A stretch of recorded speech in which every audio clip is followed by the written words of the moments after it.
warahmatullahi wabarakatuh. Kami dari kelompok 2 akan membuat sebuah laporan observasi di Bank Muamalat Cabang Ponorogo.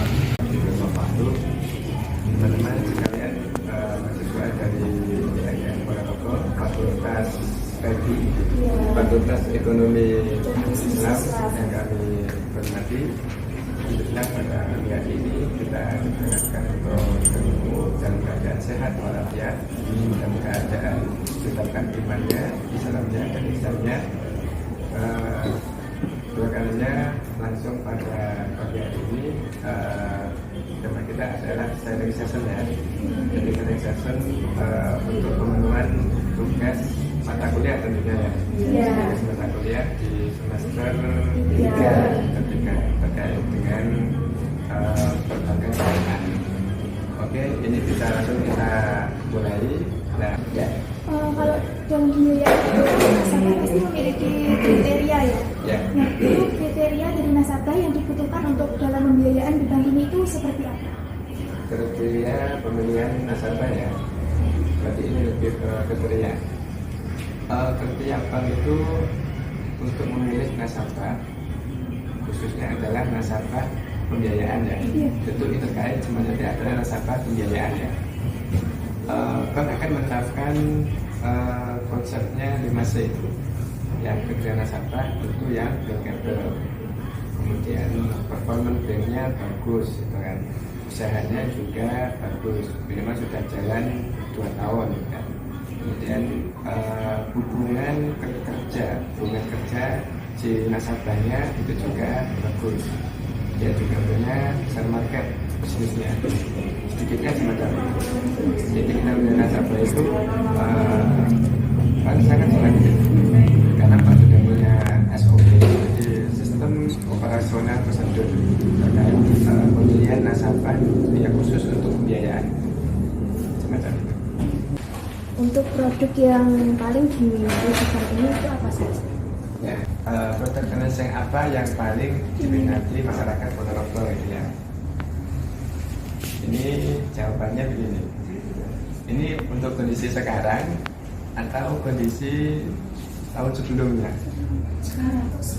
Nah, kondisi sekarang. Oke, kondisi sekarang ini berarti pasca COVID ya? Oke, pasca COVID. Produk financing untuk Sabang Ponorogo itu yang diminati, bukan yang paling diminati enggak. Yang diminati saat ini adalah Prohat ya.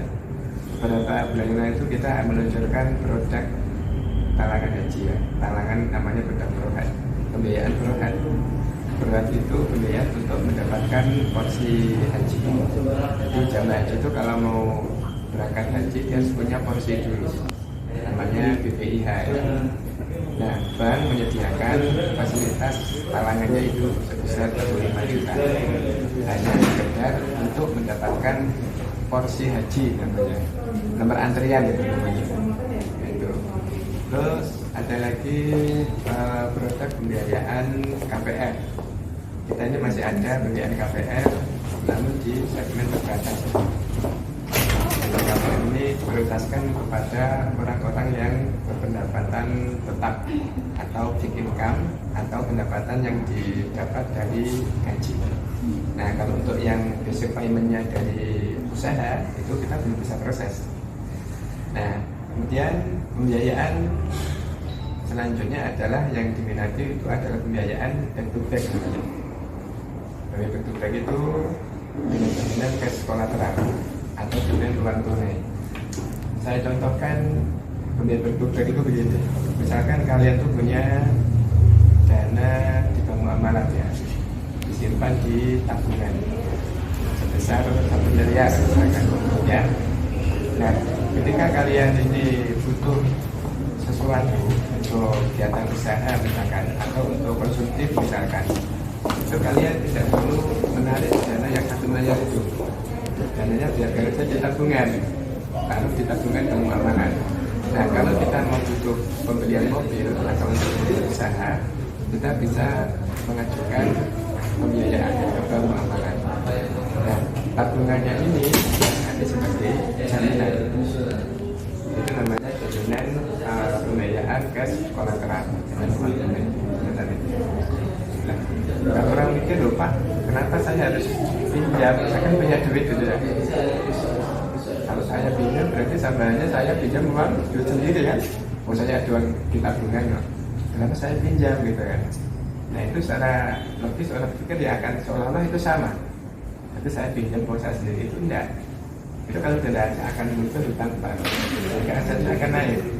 Ada aset kas di bank, kemudian ada aset hutang laba di bank. Itu kalau dihitung di neraca itu aset akan muncul sebesar 2 miliar plus aset-aset yang lain. Jadi produknya yang diminati di pemerintah yang biasa pemerintah adalah tiga itu. Ini pembiayaan proses, kemudian untuk kalangan haji, KPR ya masih ada, kemudian sama pembiayaan back-to-back namanya kan. Jadi pembiayaan dengan jaminan gas kolateral semacam itu. Yang lain? Ya. Untuk alur atau proses pembiayaannya bagaimana? Alur pembiayaan ya. Ini pertanyaannya tentu jangan ke alur dulu ya.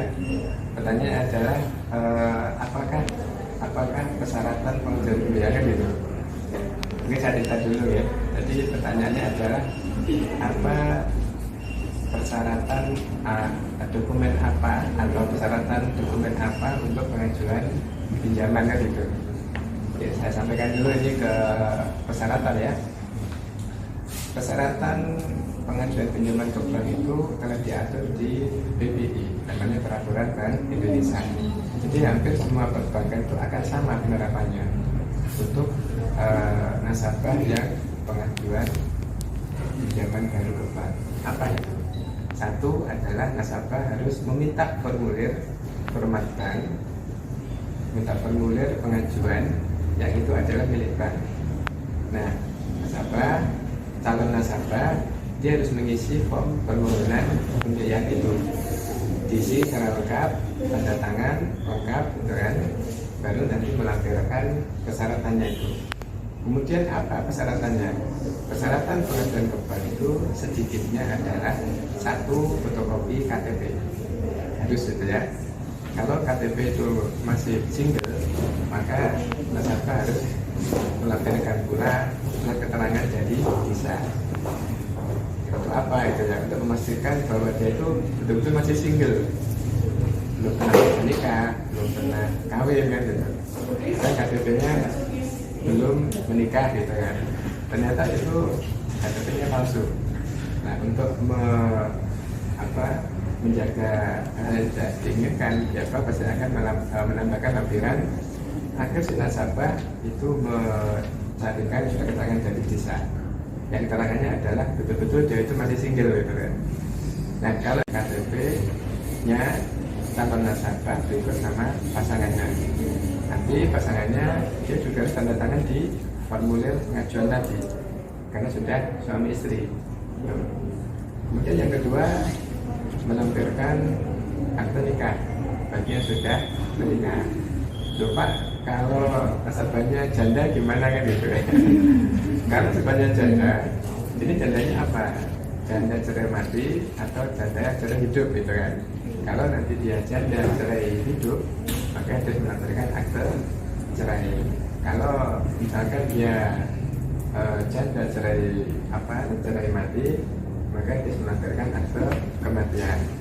Dan biasanya kalau KTP sudah jelas ya status cerai mati gitu ya, itu agak minta. Atau bahkan cerai hidup gitu kan, agak minta. Kan itu jelas statusnya benar itu ya. Yang belum benar itu adalah status belum kawin, itu agak meragukan. Makanya bank masih minta ini ada dibeli surat keterangan dari desa ya, yang menyatakan bahwa yang bersangkutan itu betul-betul belum menikah. Kemudian persyaratan berikutnya adalah melampirkan KK. Jadi ini dokumen utamanya fotokopi KTP, KK, kemudian sama surat nikah. Kemudian apalagi dokumen yang dilampirkan. Nah ini kriteria nasabah. Ini untuk saya sekali untuk menjawab ya yang tadi saya sampaikan. Nah ini kalau nasabahnya ini basic paymentnya dari gaji, artinya pegawai negeri atau karyawan swasta atau karyawan BUMN gitu ya, itu nasabah kita mintai surat pengangkatan karyawan tetap atau SK terakhir. Nanti nasabahnya nanti basic payment-nya sudah digaji, maka Pak akan meminta surat pengangkatan karyawan tetapnya itu ya. Kemudian melampirkan slip gaji, kemudian melampirkan mutasi rekening pembayaran payroll gajinya itu, kemudian melampirkan NPWP terkait dengan dokumen pribadi si nasabahnya. Oke.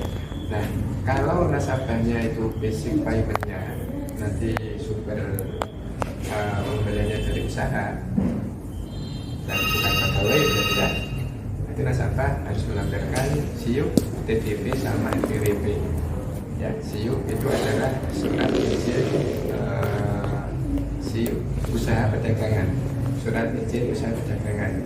Kemudian sama TDP ya, tanda daftar perdagangan, plus sama NPWP. Nah, satu lagi, kalau dia besok panen dari usaha, dia harus melampirkan laporan neraca laba rugi. Tahu ya, neraca rugi tahu ya. Kalau jualan itu ya ada modal, kemudian jualan ada omset, itu dikurangi biaya operasional, baru ketemunya adalah pendapatan bersih. Nah, kemudian yang terakhir ini adalah nasabah harus melampirkan fotokopi jaminan. Itu untuk awal-awal ya. Jadi nasabah untuk jaminan melampirkan fotokopinya saja. Nah, fotokopi jaminan itu ada yang bentuknya berupa sertifikat maupun BPKB yang dikenal dengan istilah jaminan tak bergerak.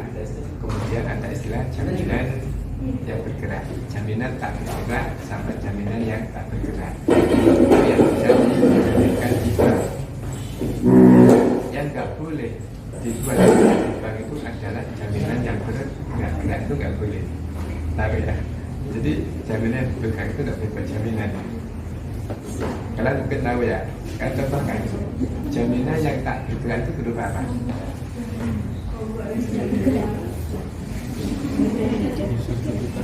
Apa? Ya, kalau tanah itu jaminan tak bergerak. Kemudian apa lagi? Rumah jaminan ya. Jadi jaminan tanah dan bank itu adalah jaminan yang sifatnya jaminan tak bergerak. Karena jaminan bergerak, mobil, kemudian sepeda motor, pesawat terbang boleh nggak buat jaminan? Tahu? Boleh nggak? Helikopter boleh nggak? Semuanya boleh. Boleh itu perahu boleh buat jaminan, itu ada suratnya itu. Pesawat juga boleh buat jaminan. Nah, kalau kecelakaan gimana Pak? Tabrakan jangan ada asuransinya itu. Oke, kemudian kopi sertifikat ikut sama PDB sama IFD-nya itu lengkap. Itu dokumen yang diminta persyaratan kewajiban bank. Nah, ini kalian sudah dapat ilmu ya. Jadi nanti kalau kalian mengutang bank itu harus sedikitnya menyiapkan seperti saya sebutkan ya. Pasti nanti akan diproses sama pihak banknya. Oke, kemudian baru ke alur ya, alur pembiayaan. Kita kan sudah dilengkapi tuh formnya, sama nasabahnya, baru ke alur proses pembiayaan. Ini sebenarnya lebih ke jobdesknya marketing, jobdesknya akun manajer itu adalah menerima berkas, kemudian memverifikasi, kemudian menseleksi, kemudian memproses. Dan tadi sudah dilengkapi dokumennya, baru ke proses alur. Nah, alurnya satu. Ini saya kasih tahu ilmunya bank. Jadi ketika dokumen sudah diterima oleh akun manajernya ya atau marketingnya, itu bank pertama yang dilakukan adalah melihat transaksi SITBI-nya. Jadi sistem informasi debitur Bank Indonesia atau yang dikenal dengan istilah BI Jatim. Ya, dikenal dengan istilah BI Jatim. Pertama itu, semua bank pasti akan melakukan itu sebelum dia memproses lebih jauh. Nah, kalau nanti BIJP-nya itu clear, artinya nggak ada fleksibilitas bermasalah di call 2, call 3, call 4, call 5, maka itu berkas yang diajukan bisa proses lebih lanjut. Kalau sudah kena BI checkingnya, maka sejak awal itu pula kita akan menyampaikan, Bu, mohon maaf, ini bisa proses. Pak, ini sudah lengkap, saya tanya kenapa gitu. Ya saya memang nggak bisa menyampaikan, ini kita belum bisa proses. Itu pasti si nasabah itu kena itunya, BI checkingnya. Ya. Nah, kalau kalian ini sudah pernah BI checking belum? Ini saya sarankan sekali BI checking ya. Barangkali kalian itu bilang ke saya belum ya, tapi karena kalian menerima tawaran pinjol, terus ya gitu kan, telepon kan, yang jadi apa, di saya atau apa itu ya, dana murah itu telepon ya, oh bilang ya gitu kan, itu kan disarankan nanti di rekening kalian. Kalau kalian menyebutkan nama sama nomor rekening, nah itu akan terdekat di BI checking. Nah, oke, setelah nanti clear, nah baru nanti marketing akan proses berikutnya. Pertama ya akan tanya, Bu, ini pengajuannya berapa sih? Misalkan 1 juta ya. Oke, terserah. Formnya kan diisi 1 juta. Baru marketing akan proses ke berikutnya, yaitu survei si usahanya. Survei usaha kalau dia memang basic paymentnya usaha. Kalau nasabahnya itu pegawai, kita nggak perlu survei, kita minta aja data slip gaji, kemudian SK perangkatan, hasil rekening sama BPP. Itu lebih mudah kalau nasabahnya itu pegawai, karena gampang analisanya. Cash ratio angsuran untuk pegawai swasta tetap maupun PNS itu gampang gitu. Total PHP dikalikan 40%, itu analisanya gampang. Kalau misalkan kalian PNS gaji 8 juta gitu ya, misalkan amin gitu kan, kalian diam aja ya. Makanya untuk FB ini nggak ada jurusan untuk ASN, nggak ada. Kalau kalian di FB, nanti maksudnya nggak ke ASN, tapi ke perusahaan BUMN ya, BUMN atau ya bisa swasta ya, sejenis pilot ataupun di perbankan. Tapi kalau FB saya pastikan tidak ada jurusan untuk ASN ya. Dan terus ada. Nah, untuk cash ratio pegawai negeri itu ngitungnya misalkan kalian gajinya 8 juta, itu dengan ngalikan 40%. Itu adalah angsuran yang bisa dibuat untuk menentukan plafon. Contohnya aja, kalian gaji 3 juta, kan? Pak, saya gaji 3 juta. Ini kira-kira saya plafonnya berapa? Itu plafon gampang, karena bisa 40%. Itu adalah angsurannya kalian nanti. Plafon jumlah waktu mengikuti. Nah, terus yang nanti bisa buat apa gitu kan? Yang 60% itu adalah untuk biaya hidup. Biaya hidup kalau kalian masih single ya untuk membayar diri sendiri lah. Kalau sudah punya anak, punya kebutuhan agamis, sering telepon, nanti tambahkan dari 60% itu. Makanya nilai angsuran itu harus tetap, karena akan terpotong setiap bulan. Jangan sampai terganggu sehingga nasabah nggak bayar. Itu bedanya. Nah, kalau nasabah itu basic paymentnya dari usaha ya nggak rumit, karena nama usaha itu pendapatan yang turun, ya itu bedanya. Kalau usaha ya kadang tutup besar, kadang hijau, turunnya itu biasa. Apalagi kemarin waktu COVID ya, itu banyak pelaku usaha itu tiarap. Mereka yang punya utang di bank, ada kedodoran, nggak bayar utang, tenang aja sudah. Apalagi ditambah dengan Pak Jokowi bilang ada relaksasi bayar angsuran, ada. Sebenarnya itu kan. Sebenarnya kalau di usaha ini alasan bisa untuk menentukan plafon sama untuk angsuran itu agak rumit. Beda dengan yang tadi pegawai langsung dikalikan 40%. Tapi kalau di usaha akan banyak perhitungan detailnya. Nah itu kalau kait dengan sumber payment. Nah terus setelah kita survei usaha dan tahu kondisinya juga, tentu akhirnya juga akan bersurvei suppliernya juga. Karena kita itu ada terchecking, namanya terchecking itu akun manajer akan verifikasi siapa sih ini suppliernya, gitu kan. Misalkan si A ini punya toko ya, satu nasabah, kita yang terus kan kita akan tanya itu siapa ini suppliernya, oh toko si A, gitu kan. Kita itu terchecking juga akan telepon si suppliernya calon nasabah ini, ya memastikan aja, caranya Bu, caranya ini supplier sekarang ini ketemu ini, oh ini betul, gitu kan, oh ini terus 3 lagi apa kecap misalkan, telepon bapaknya hanya untuk memastikan kepastian data yang digali dari lapangan itu amat menentukan di analisa. Kemudian kalau punya market di luar, pelanggannya siapa Bu? Ibu dengan stok barang sekian banyaknya, kalau punya pelanggan ada di sana ABCD gitu kan. Kita coba cek di sana ada telepon. Apakah benar ambil barang ke toko ini? Makanya ini oh betul sebenarnya. Kalau itu semuanya sudah kompatibel, is oke, semua data baik. Nah, kita simpan datanya, baru kita melangkah lagi ke proses berikutnya, yaitu survei jaminan. Tadi kan survei usaha, nah sekarang lagi ke survei jaminan. Nah, ini yang survei jaminan ini yang juga perlu proses panjang.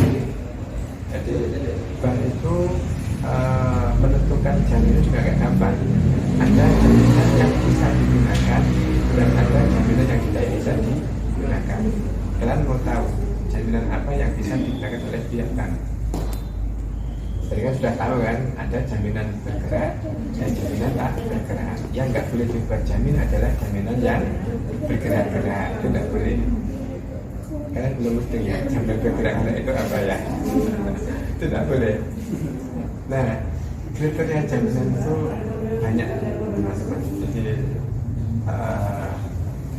jaminan yang menurut bank itu marketable, salah satu syaratnya adalah harus ada jalan minimal 6 meter. 6 meter itu minimalnya. Kalau 4 meter mungkin bisa dipertimbangkan. 2 meter kalau itu jalan tembus is oke. Tapi kalau jalan buntu tidak boleh. Itu utamanya itu. Kemudian jaminan yang ada di tempat strategis dekat dengan fasilitas umum. Mau kemana itu gampang, ya ke mall, ke CC, ke alun-alun itu gampang. Itu masuk jaminan itu. Kemudian jaminan yang tanah dan bangunannya itu nggak lebih dari 20 tahun masa dirinya. Karena bangunan itu sudah usia di atas 20 tahun, itu akan reposisi, mengalami penurunan. Operasionalnya harga tanah naik, namun bangunannya itu turun.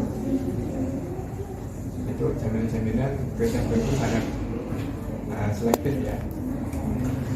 Kemudian jaminan apa yang tidak bisa digunakan gitu. Jaminan yang digunakan bank itu banyak. Salah satu yang tidak masuk kriteria jaminan bank itu adalah walaupun ada tadi tanah dan bangunan toh, kalau itu jaminan berada di bibir sungai itu kita tolak. Karena kalau banjir awas dengan ilusi. Penerusan data bibir sungai akan mengakibatkan longsor. Longsor akhirnya kegerus tanahnya kan. Ini bangunannya ada, bawahnya kali. Itu kita tolak. Kemudian jaminan yang dekat dengan pemakaman. Misalkan jaminannya dengan pemakaman dekat 50 meter itu saya mau. Karena apa? Ketika itu terjadi macet, kita sebenarnya susah. Kenapa sih nggak mau? Saya beli seperti kuburan. Saya juga akan bekerja sama jadi kuburan situ. Saya nggak mau. Kemudian jaminan yang jalannya jalan buntu, jadi kurang dari 6 meter. Nah, kemudian lagi jaminan yang lebarnya cuma 1 meter, kalau itu tembus. Ada jalan masuk 1 meter, tapi itu jalan tembus. Itu juga mau kan? Dan terakhir adalah kan kebayang nggak jaminan jalannya tidak. Jadi jaminan itu ada di tengah perumahan, nggak ada jalan lagi, nggak ada akses, sudah di penghubungan. Ya kalau ke aset itu harus ada berkoper dulu. Dengan dulu di aset dan berkoper dinamakan aset tanah helikopter. Memang harus dari atas dulu ke aset dan berkoper. Kenapa? Itu jadi pagar semua. Itu kan nggak bisa, walaupun itu harganya kelihatan ya. Ada lagi jaminan yang di dalam rumahnya itu ada kuburan. Kita kejadian kita itu jaminan rumahnya mewah, bagus, harganya puluhan miliar kan, strategis tengah kota. Waktu kita mau lelang karena dia itu macet, gak laku. Setelah kita buka, kenapa gak laku? Ternyata di kamar itu ada kuburan. Gak tahu yang diwaris atau siapa, orang tuanya atau anaknya atau siapa gitu ya. Tapi itu sudah kuburan. Makanya lakunya susah itu. Dan semacam itu kita untuk kebutuhan jaminan sangat strategis juga. Dan dari sudah usaha sudah, kemudian jaminan sudah, nanti RM akan proses proposalnya itu. Ya, data semua kita sudah dapatkan, semua sudah masuk, angka-angka sudah ada semua. Langsung kita buatkan proposal. Sama kayak proposal skripsi ya. Proposal kayak sempro itu sama ya. Jadi harus ada mukadimah, pendahuluan, kemudian tujuan dan sebagainya untuk kita pun juga demikian. Jadi harus menceritakan detail profil nasabah gitu kan. Nah, kita sampaikan di proposal itu setelah oke, kita tanda tangan RM-nya, lalu proposal itu kita ajukan ke komite kredit namanya. Nanti komite itu akan melihat ya berkasnya itu. Tapi sebelum ke komite biasanya itu akan di review namanya oleh bagian analis pembiayaan ya. Dia akan review dokumen yang masuk ke analis itu. Kalau nanti sudah checkingnya selesai, analisnya keluar, baru kita komunikasi ke komite. Nah, kalau sudah oke, disetujui, ada dua kemungkinan pengajuan itu disetujui dan ditolak. Walaupun versi marketing ini oke, tapi dikatakan di pemutusnya itu bisa oke bisa tidak. Tapi kalau begitu target paling bisa tidak sih. Kalau tidak over target, pending dulu. Nah, kalau sudah disetujui, nah ini nanti dokumen akan kita masukkan ke bagian legal. Fungsinya apa? Nanti akan dibuatkan semacam SP3K ya, atau offering letter. Jadi pengajuan itu sudah di-approve, maka bank akan menerbitkan namanya SP3K, surat pemberitahuan persetujuan prinsip kredit, surat pemberitahuan ya SP3K namanya ya, atau dikenal offering letter. SP3K itu dikenal di bank file. Kalau di kita namanya offering letter namanya. Itu baru kita proses ke notaris. Untuk apa? Untuk pengikatan dokumen. Dokumen apa yang diikat? Yang diikat adalah dokumen jaminan tadi. Yang tadi diminta, misalkan sertifikat jaminannya, maka yang diikat adalah sertifikatnya itu dengan akad pinjaman. Akad pinjamannya nanti tergantung mau akad murabaka atau musyarakah, itu nanti tergantung fasilitasnya. Setelah proses pengikatan berpindah-pindah itu selesai, nanti baru proses ke pencairan. Itu ada proses semacam itu. Nah, setelah pencairan, misalkan di bulan Desember ya, atau di bulan November ini lah pencairan dari ini terakhir ini ya. Nah, ini kalau dicairkan, maka bulan depan nasabah kita ucapan selamat. Selamat apa? Selamat pengajuan Bapak Ibu kan itu. Itu awal usul nasabah itu adalah ketika masuk angsuran pertama kan pasti kita akan senang menerima duit dari bank kan, dengan keadaan kepastian menerima hutang dibayar dengan ketidakpastian dari hasil usaha. Untuk jangka waktu angsurannya apakah ada batas minimal atau maksimal? Ya, kalau jangka waktu angsuran tentu ada batas minimalnya ya sama maksimalnya. Kalau kita bukan itu rata-rata jangka minimal itu adalah 1 tahun ya. Jadi 12 bulan lagi. Nah, kalau maksimalnya maksimal jangka waktu pembiayaan itu tergantung pada fasilitasnya. Kalau fasilitasnya itu untuk modal kerja, itu rata-rata yang ambilnya di 2-3 tahun, 2-3 tahun maksimal 5 tahun. Kalau itu untuk modal kerja atau modal usaha.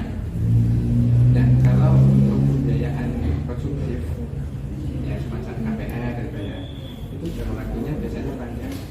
Jadi jangka waktu 8 tahun, 10